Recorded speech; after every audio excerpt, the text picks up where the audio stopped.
Welcome everybody. So like Haley said, my name's Al Germann. I work for KTA. I'm the regional trail care coordinator for the Pennsylvania Wilds region, which is a big, large region in the north central part of our state, which houses a lot of our public lands, our state forests, which house a lot of our long distance backpacking trails, and where a lot of KTA's trail care program does a lot of its work. So I've been working with KTA for about 2 years now, leading the trail care events in the Wilds region. So, and also like Haley said, we've been doing a lot of work on the Chuck Keiper, um, spent a lot of time on it, doing a lot of scouting, trail work and such. So tonight I'm just gonna be giving a basic overview of the trail, some information about the different routes that are possible, um, some of the wildlife you might see, some of the history of the land, a little bit of the history, not going too far back. So with that, I'm going to stop my video so I don't have to worry about that and get started. So the Chuck Keiper Trail is a 48-mile loop. There is a cross connector trail which connects the loop and creates an eastern and a western loop. The western loop is 33 miles and the eastern loop is 22 miles. So a through hike of the entire Chuck Keiper Trail system as a loop in one go would include a figure eight of, and I was told you all can see my pointer. So as I move this around, it would involve doing a figure eight of the trail, which would end up being about 53 miles. It is a state forest designated hiking trail, which gives it some protections like buffer zones around timber cuts, oil and gas leases, and designated staff time for maintenance from Bureau of Forestry staff.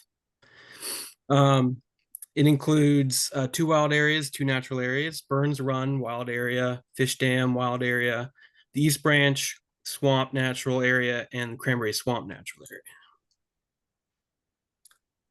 So first of all, who was Chuck Keiper? Charles F. Keiper was the district wildlife conservation officer, or a game warden, as we would know, kind of describe the job today. So he worked in that job until his death in 1973. He was headquartered out of Renovo, which is just north of the trail. And him and his family were all really involved in the community. His wife was an ambulance driver and really active in the church, social groups in the community. And everyone just really liked Chuck. He was known for being fair in his duties, going out in the woods and, writing tickets for different things, hunting and fishing regulations, enforcing that kind of stuff. You kind of have to be a man of the people and, know when to be fair. And he was really known for knowing the woods very well. He was an avid outdoorsman. He would be known for kind of sneaking up on you like a ghost. Apparently, you could be out in the middle of nowhere thinking you're completely alone, and around the corner you see Chuck Keiper walking around in the forests of Clinton County. So when the trail was laid out in the early 70s and being built by the Youth Conservation Corps, it was named in his honor. And the community had a lot of support of that.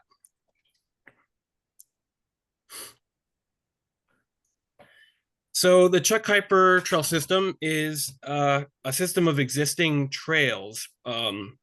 There's a lot of signage that indicates what section you're on. Like here, you see this says Swamp Branch Trail. It's all part of the Chuck Keiper Trail System.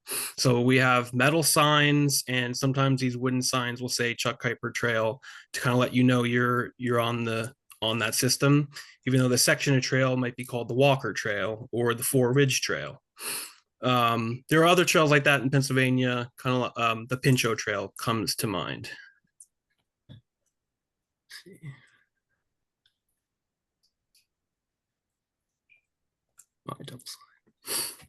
So here's some stats. This is a profile, an elevation profile of the most of the trail. This is through hike doing the figure eight I talked about, where you kind of have to go through the cross connector twice. If you can see some of these numbers, it's not neat to look at how steep some sections are. There are some notable climbs. From the bottom of Drake Hollow to Barney's Ridge Road, which you can see in the profile here. It's the line that starts all the way at the bottom and goes all the way up here. And it lists the big number is 3.9. That's to the very tippy top. The actual climb you do is 1,100 feet in 1.9 miles. It's a pretty good climb. And also on this profile, you can see, if you see my cursor here, you can see the four ridges of the Four Ridge Trail. They get kind of increasingly larger. The terrain that the trail goes along is very varied, but it's a lot of rugged terrain. This map shows some slope angle shading. So pretty much any of those red colors you're looking at 35 to 45 degree slope. So once you climb down to the bottom of a lot of these hollows, the only way out is to follow the trail. And it's a lot of these hollows have a lot of cool species, a lot of neat plants, and it's a real wilderness experience when you're out hiking in these really rugged areas. Here's another area known as Boggs Hollow, pretty steep, treacherous area. And here we have the Yost Run area, which, as you can see, more oranges and even some purples up here, which means it's over 45 degrees. So pretty steep ridges that the trail goes through. And as you can see, steep ridges mean a lot of blowdowns coming down on the trail, which is something we're always trying to keep after. So the east loop is the shorter of the two loops, but it's a little bit more strenuous. So it's 22 miles, but you have more climbs and less rolling terrain. Both of the loops do include a little bit of both, though. You get to go through Cranberry Swamp Natural Area, which is a side loop that is included in the main portion of the trail, which goes around Cranberry Swamp. And this loop has the most strenuous climbing. The west loop does have some good climbs for sure, but it has more rolling terrain as it traverses the southern side of 144 when you're mostly on the plateau. You're walking on a lot of old railroad grades, which are nice and flat, and the bridges are very nice, but you do drop down into Burns Run Wild Area and Russell P. Letterman Wild Area, which is where Fish Dam Run is. And those are some pretty steep areas as well. So I thought we'd just take a little tour through the West Loop. If you were to take a hike on the West Loop, these are the kind of things you'd see, and it's pretty indicative of the kind of scenery you'd see on the whole trail. The main trailhead, I'll just go back. Here is right here where my cursor is flashing. You'll see this sign on the road, and there's a parking lot. And this is also where the Yost Run Loop and the Edie Lick Loop trailheads are. You'll pass a lot of lease cabins. The state forest lease cabin program is in all the state forests. So you'll pass a lot of cabins. A lot of them have names, and the names might be attached to the trails or the area itself. Um,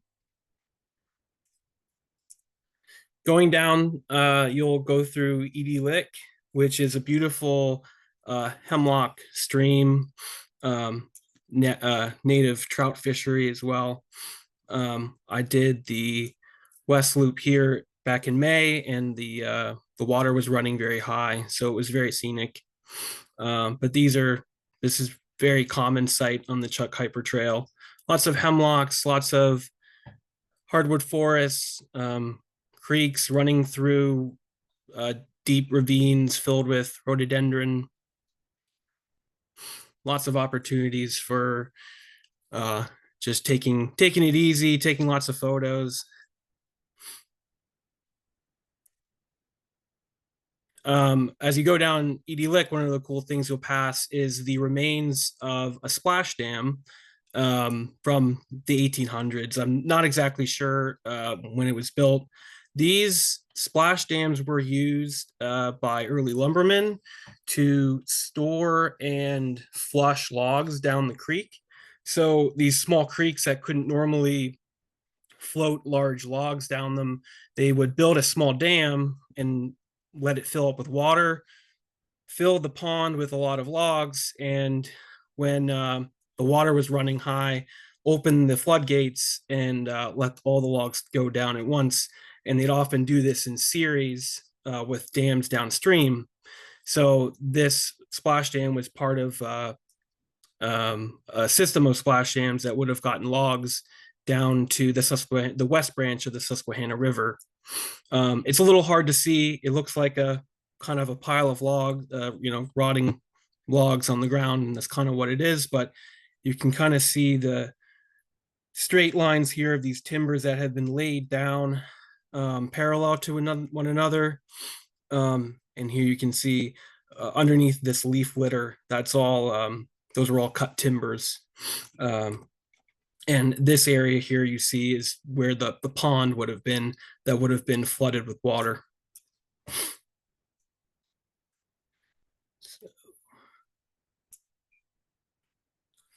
And this is one of the many bridges. This is crossing Edie Lick. This is one of the many pipeline or utility line crossings along the route. The utilities and gas lines crisscross the plateau in many places, but they often do offer a nice distant view of the ridges in the background. In this area, as we come at this point, we've gone through Edie Lick and we're coming up in this region. You come to an area that's been affected by wildfire. The Two Rock Run fire in April of 1990, it burnt a lot of the woods in this area, over 11,000 acres. This blue outline is a general idea of the extent in this area. There is some other areas north of where I made this map that were also affected. They did some tree plantings to help recovery, but you'll notice a lot of the trees are a lot younger in these areas. This actually, you'll walk through a nice impressive stand of white birch trees in this area. It's not as mature, but it's comparable to the white birch stands in the Marion Brooks Natural Area and the Michigan State Forest. And here's another example of this kind of young forest set back by the wildfire. This is walking up out of Burns Run Wild area. Moss-covered logs and rocks are probably your most frequent company on the Chuck Keiper Trail. Lots of moss, lots of mushrooms. Trail goes through a lot of damp ravines and things like that that really lend to some nice scenery. Campsites are well spaced and easy enough to come by on the trail, but some research should be done to make sure you know what stretches do not have decent camping, especially if you're using a tent. Water can be low in late summer, Even large streams can be dry, while smaller ones that are up on the plateau are still flowing. One of the things that the new maps that we're working on with the Bureau of Forestry will have more campsites marked. There's many different forest types and habitats along the trail. Like I said, there's some wildfire effects, and so there's pine plantations and man-made plantings from fire remediation that flow into open hardwood forests and then meadows with lots of blueberries. It's a great place to look for spring and summer wildflowers, azaleas, and this is crossing Swamp Branch, one of the many tannin stained creeks from the high elevation bogs in this area.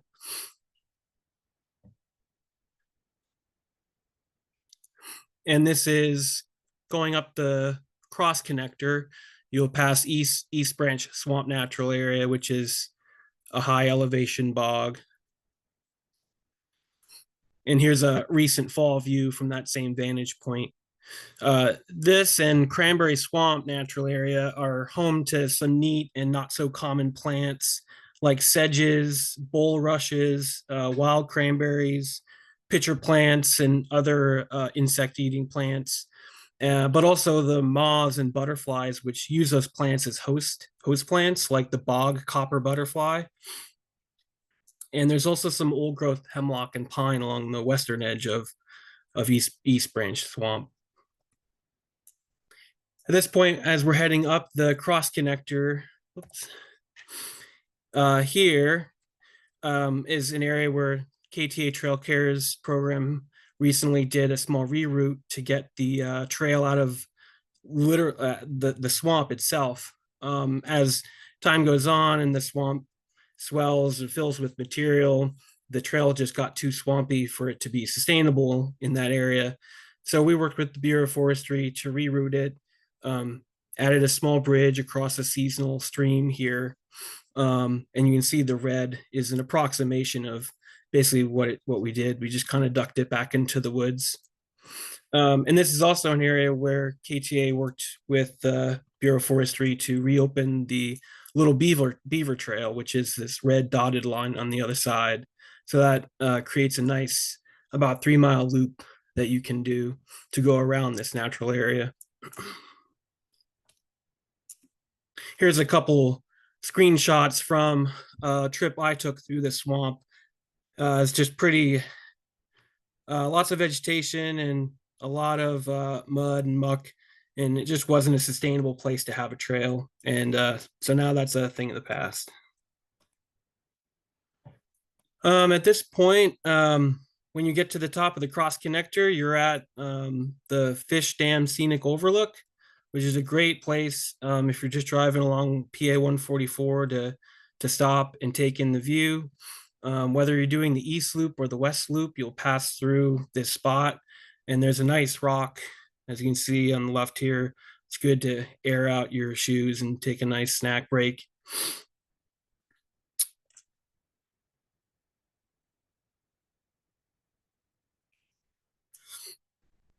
Yeah, so like I said, at this point, you're up here at the Fish Dam Scenic View, which is right here.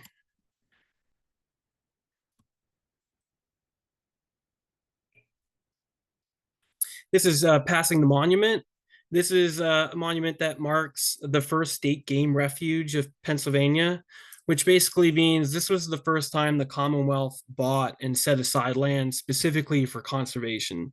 In this case, it was for wildlife due to the massive decline in white-tailed deer populations and other animals as well at the turn of the century, following the generation of deforestation and clear-cut timber harvesting. There's also another monument, also in Sproul State Forest along the Donut Hole Trail, which marks the first purchase of state forest land.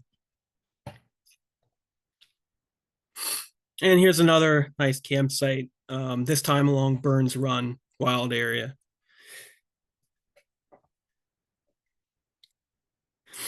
Heading up out of Burns Run wild area along the steep Owl Run drainage. During the summer months, spots like these along the trail really make it feel like you're hiking through a jungle. It really can seem kind of impenetrative, but these nice creeks and all the little waterfalls that form in the spring are also really nice.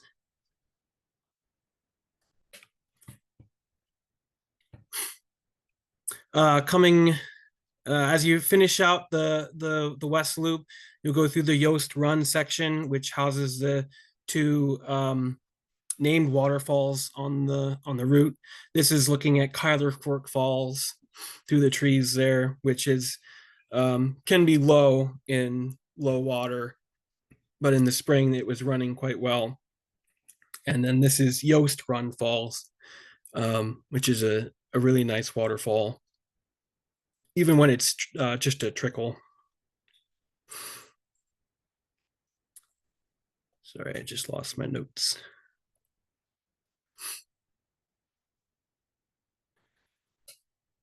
So you'll see as you hike along the Chuck Keiper Trail, the cross connector, you'll see a lot of interesting looking trees. Um, so this kind of goes back to the early days of KTA's trail care program. In 1984, the trail care program began. The next year, on May 31st, 1985, a tornado complex ripped through a lot of north central PA, actually affecting all the way from the Allegheny National Forest to over near like Bethlehem and Allentown. More than 8,000 acres of Sproul State Forest was just absolutely decimated. And so this included the Fish Dam Trail area and the Denison Fork Trail. And as a result, the trail was relocated. Tom Thwaites, then KTA's manager of trail maintenance, he laid out and coordinated the reroute in this area. The red section here is now known as Denison Fork Trail and is no longer part of the Chuck Keiper Trail. And this is the rerouted portion as it goes up the mountain and across this ridge.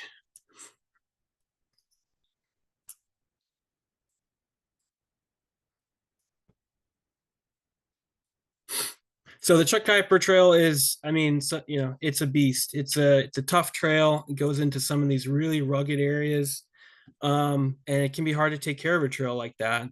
And sometimes we're only a core group of a couple really dedicated people coming out to KTA's Chuck Keiper trail care events, and so what the forest wants to reclaim, it will. And so it does not take long for a trail to get closed in. And so these are just some of the views, left and right, are both me standing directly on the trail looking forward. So the last couple years, KTA has specifically spent a lot of time on the Chuck Keiper, trying to reopen up these tough sections, helping the Bureau of Forestry's staff to go in and cut blowdowns, cut through blueberry and mountain laurel, and to also redig the side hill in sections where it's gotten too unmanageable to walk on. Here's some more before and after photos of some kind of quintessential terrain on the Chuck Keiper, rolling through lots of blueberry, lots of mountain laurel, these kind of quick growing plants. Yeah. Also areas where we have large storms rolling through, and as we deal with things like invasive species and pests, for example, the emerald ash borer, a lot of the trees were weakened, and as large storms come through and knock them down, large sections of the trail can become impassable. So recently, this is an area that our trail care program spent several days reopening this older section of trail that had become impassable by blowdowns and then young plants coming up in the open sunlight. But reopening this was is a lot better than kind of taking the shortcut of going very steeply down a slope and then back up through kind of a seasonal creek. So this keeps you back on the nice rolling terrain of the side hill.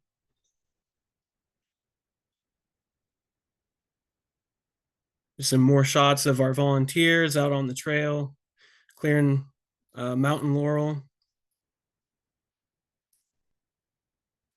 So one of the other things that we've been able to do at Sproul State Forest, um, the forest gave KTA the opportunity to lease one of the state-owned lease cabins.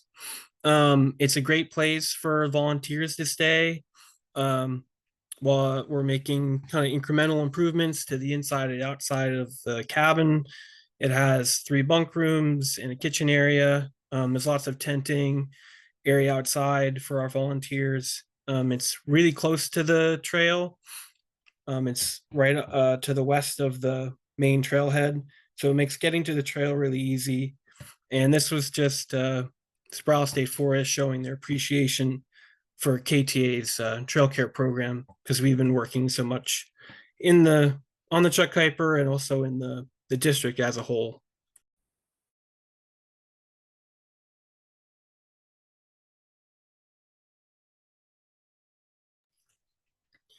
So here's a shot of um, volunteers working to get through the Bogs Run section, which was pretty clogged with blowdowns as well. I think the count was well over 200 by the end of all of the cutting.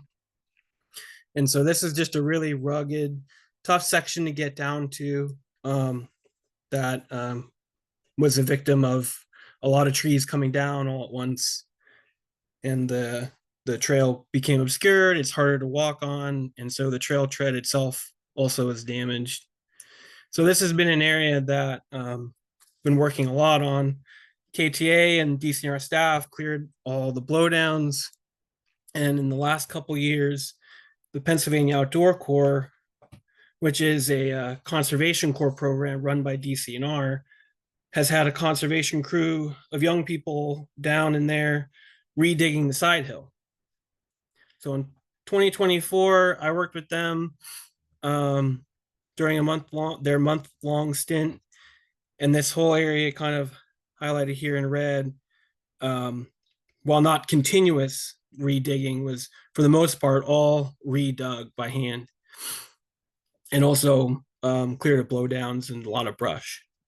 This past summer, another crew of the Outdoor Corps worked on this side on the right and marked in blue.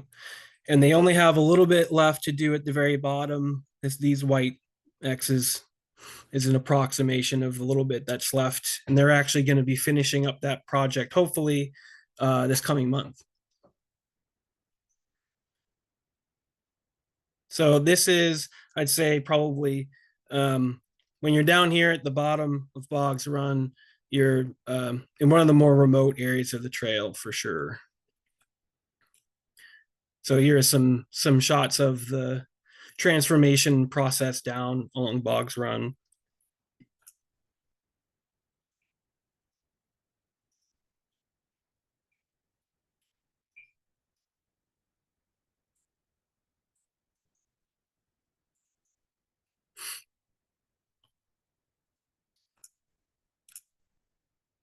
So we've also been working on opening up some side trails.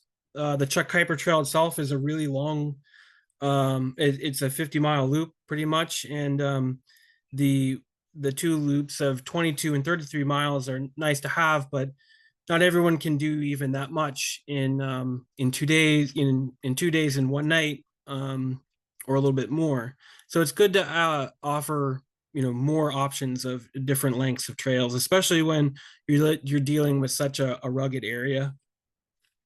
So for example, the Baker's Run Trail is a grown-in trail that was a multi-use trail. It goes up, actually goes along Clendenin branch of Baker's Run. Opening this up would create a 10-ish mile loop using the Chuck Keiper Trail, the cross conductor, and the Baker Run Trail, with more connections possible in the area. There's a couple campsites on this route, so it makes for a nice, easy beginner's backpack area in a backpack trip in a really rugged and wild area. One of the other things that forestry, the DCNR staff are also interested in doing is reopening the Denison Fork Trail, which was the former Chuck Keiper Trail route before the tornado outbreak. So this, along with the current route of the Chuck Keiper, would create about an 8 to 9 mile loop from the Scenic Vista parking lot, which would be really awesome. And other than opening up the old trail of blowdowns and kind of finessing the area, the trail and the area around here, so it comes up to the Vista a little bit more gradually. Um, that's a pretty doable option. And also, it could be possible that we could relocate the trail back to the original route of going down deeper into Fish Dam Run.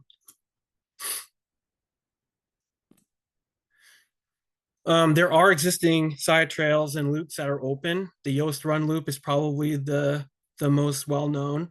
It's about a 7.5 mile loop using the Chuck Keiper Trail in orange here, and then this red line is an approximation of how you might get back to the parking lot utilizing this dirt road. And there's some other grassy forest roads you could take back to the main trailhead, which is right here. And this, of course, you get to see Yost Run Falls and Collar Fork Falls. And again, these all begin and end at the main trailhead. So again, starting from the main trailhead here, you could also do the Edie Lick Loop, which is about a 10-mile loop. You get to see all the nice hemlocks along Edie Run, the historic splash dam, but it does use timber roads and snowmobile trails, this red highlighted section, to get back. If you were to, say, spot a car on DeHaas Road and only walk the Chuck Keiper section, it's a nice 5-mile walk if you're shuttling.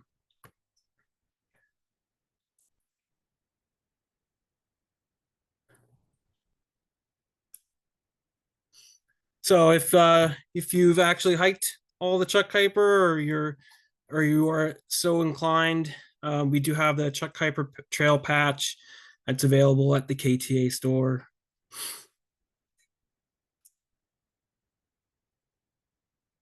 So the Chuck Keiper Trail, it traverses the plateau and makes up a lot of Sproul State Forest. It is a huge place for biodiversity, just plants, animals, fungi, anything you can think of. It's got a lot of different species all living in the same area. So these are some documents from the Western Pennsylvania Conservancy's county natural heritage inventories. I think most of the counties in PA have these, if not most of them. They're really interesting. They just highlight these different areas that are known as biological diversity areas. So Yost Run, Burns Run, Boggs Hollow, all these swamp areas are all highlighted as areas that contain species of high value. Pretty much all of the trail is an important bird area. I've seen folks from PA Bird Atlas and Audubon doing surveys. If you like warblers, this is a great place to hike. You see a lot of awesome ephemeral wildflowers like Dutchman's breeches, a lot of amphibians and reptiles like Eastern red Fs. You can count these by the dozen on some days on the Chuck Keiper. And of course, plenty of timber rattlers. They have a lot of awesome habitat in this area, and a lot of square miles of untouched wilderness to roam through. So they're not uncommon to see, but I've never had any kind of bad run-in with one. And there's one more just for good measure. This area also actually is now beginning to host a population of elk.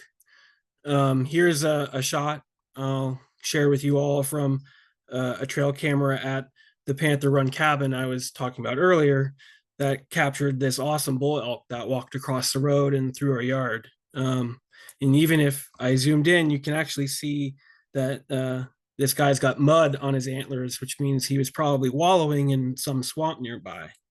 So there's just a ton of wildlife in this area. The Quahana Trail is known for being able to see elk, but you can also see elk on the Chuck Keiper.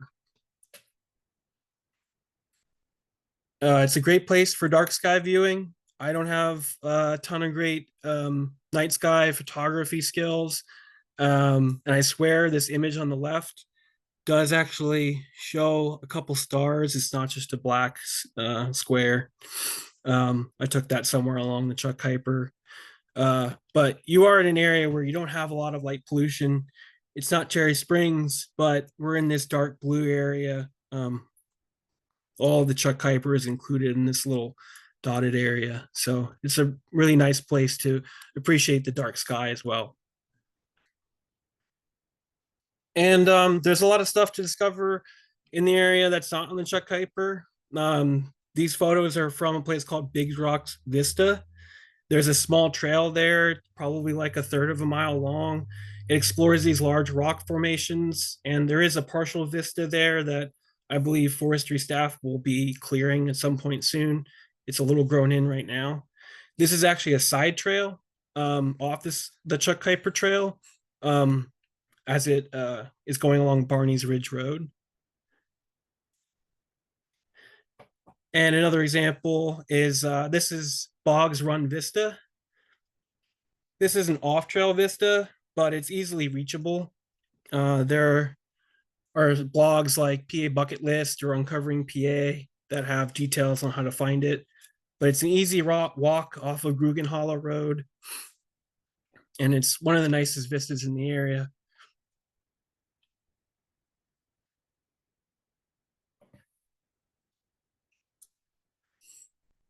So Chuck Keiper Trail has been around for a while, but what's in store? So I guess the biggest thing that's upcoming are new maps. DCNR is going to be updating their free paper map that they provide to the public. They worked this year on updating the Donut Hole Trail map, and in the coming year, they'll be working on updating the Chuck Keiper, and KTA will be helping them with that, with information like where are the vistas, where are the campsites, where are the parking spots, and things like that. And also Purple Lizard Maps is working on a Sproul map that's coming soon. So that map will cover all Sproul State Forest, Donut Hole Trail, Chuck Keiper Trail. So keep an eye on on them for that coming out as well. Here's an example of what we hope some of those new maps will look like. These are the DCNR maps. This is an example from the Black Forest Trail map. I just wanted to highlight how it has these little campsite icons. It also has campsite icons that are designated as reservable motorized sites.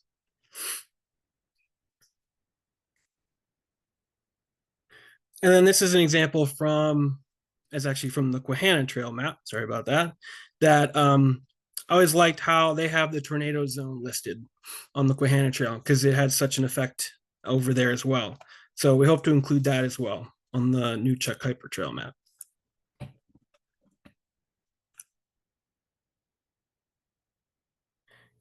So other than that, we're going to continue taking care of the Chuck Keiper. Just in the last like 2 years of our kind of dedicated trail cares trying to get this back in shape, I've seen a large uptick in people hiking it. It's still not a highway for sure. I would still definitely recommend this trail if you're looking for solitude.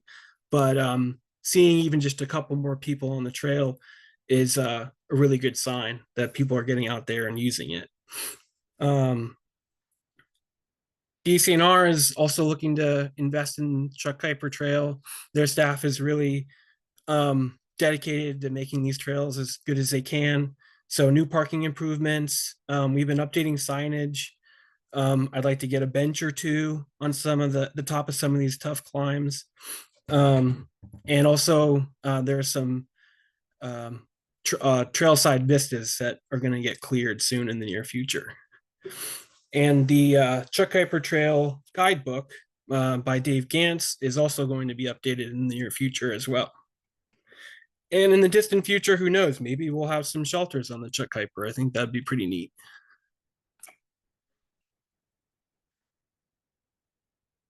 So if you want to stay up to date on Chuck Keiper Trail stuff, other than just being in the know with KTA and our newsletter for keeping up to date with the trail care stuff, there is a Chuck Keiper Trail Facebook group. It's small right now, but you'll for sure have somebody answer your question if you ask one, because there's not a lot of white noise being created by a lot of people. And Sproul State Forest District is a great Facebook page to follow. They post things about the trail, and also things like events like guided hikes. If you want to get out on the Chuck Keiper, they post a lot of that stuff too.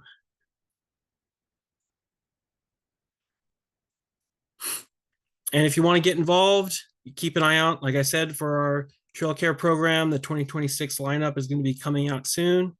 The Chuck Keiper Trail will be on there for sure. And Sproul State Forest is always looking for folks to join DC Air's Conservation Volunteer Program. If you're a local and just wanted to get involved, you can sign up with them as well, and they definitely put you to work. And that's my last slide. So I guess I will open it up to a Q&A.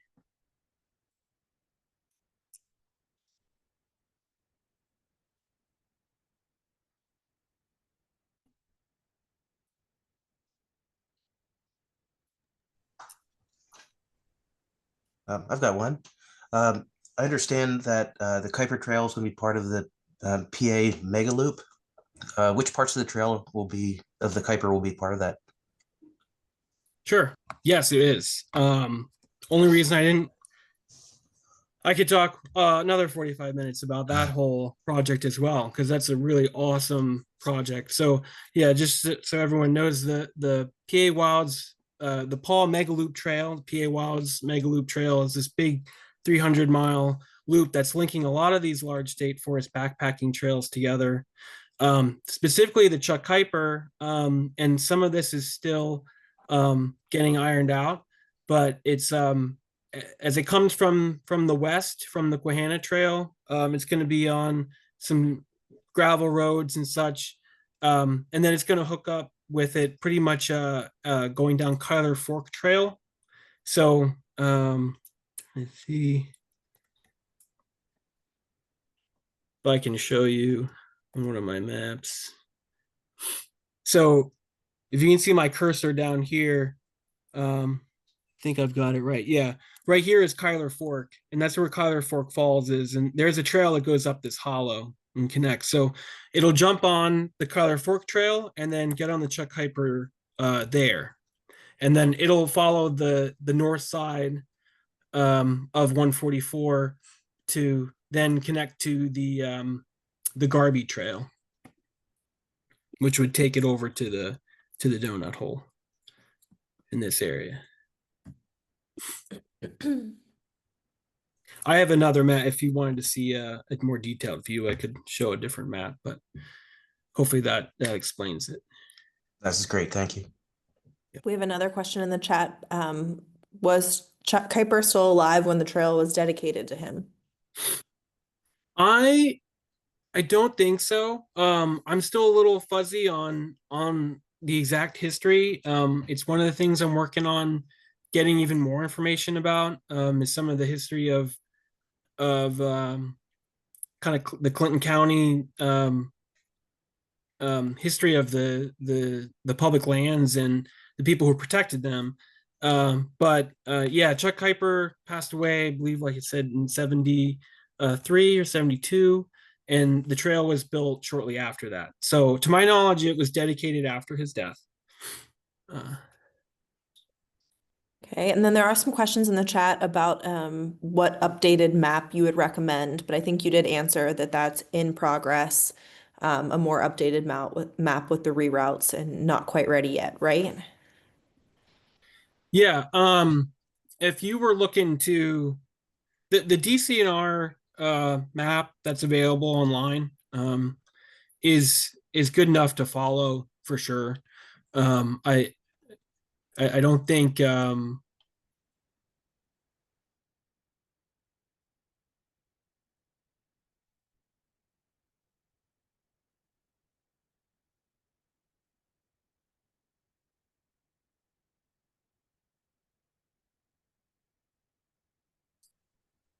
the updated parking information, some of the vistas that are there on the map are maybe out of date. So I'd say you can definitely still trust the DCNR map. And if you use a mapping app, um, I wouldn't recommend all trails. But if you're using something like CalTopo or Avenza or Strava, and you're following a track on there, they're all pretty accurate as well. I'm happy to say we've really kind of finessed a lot of the areas on the trail where I think you might get turned off it. Um, so yeah, I think the DCNR map is for sure still a good resource. That's awesome. Another question we have is the Western Loop in better shape than the Eastern Loop as far as trail conditions? Um, so at this point, I would actually say the Western Loop's in a little bit better shape. Um, a lot of that's just because our last trail care event of the year in October, we got rid of a tough section in Burns Run. A lot of the trail still needs a little work on the side trail, but I'd say the West Loop is in um, a bit more better shape. There's still that one spot down in Boggs Hollow that hopefully will be finished at the end of the month. Um, and then, but yeah, I'd say the Western Loop at this point. Awesome. And then for those of you asking about some of the slides and sharing some of the maps that Al has shown, I will send out a recording of tonight's presentation to everyone that has registered. So you'll be getting that in the next week or two. Any other questions? I have one. Is Okay. there a good way to manage the nettles on there other than having like tons of people hike the trail? um, I yeah, well, I mean, if you've got the time and the energy and the resources, I mean, a weed whacker will take care of them for sure. They just will, they'll come back. So I think if you were gonna do some sort of physical mitigation, trying to get them down, you just got to look at when you do it because there's a time in the year that's going to be more advantageous than if you just kind of if you weed whack them at the very beginning of the season. You'll probably you can minimize the amount of times you'd have to do it again and maximize the your effect from the effort if you're going to do that. Um, but yeah, because other than that, it's just having people go through and get the plants to kind of either fall over or the um, get cleared in that way. So our trail care program, we generally don't clear nettles just because they do come back multiple times in one season, and we just generally recommend people wear long pants. Um, but yeah, I would say if you were trying to tackle some nettle, just look into when